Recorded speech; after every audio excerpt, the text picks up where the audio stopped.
ते बाळ, थंडी वाजती का तुला? रडू नको. काय झालं ताई? एवढ्या थंडीत त्या बाळाला घेऊन कुठे निघालात? दादा, बाळाला खूप ताप आहे, दवाखान्यात न्यायचंय, पण कोणतीच रिक्षा थांबायला तयार नाही. ठीक आहे बसा, मी सोडतो.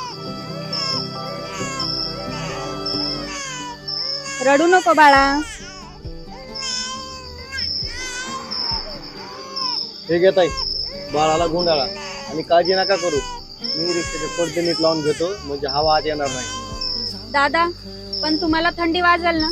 तुमच्याकडे तर स्वेटर पण नाहीये. ताई, माझं शरीर थंडी सहन करेल, पण या चिमुकल्याचा जीव थंडी सहन करणार नाही.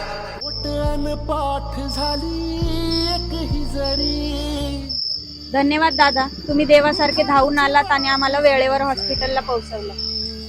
त्यात धन्यवाद कसले, ते माझं काम आहे. चला येतो. तुझ्या पायी रमानसा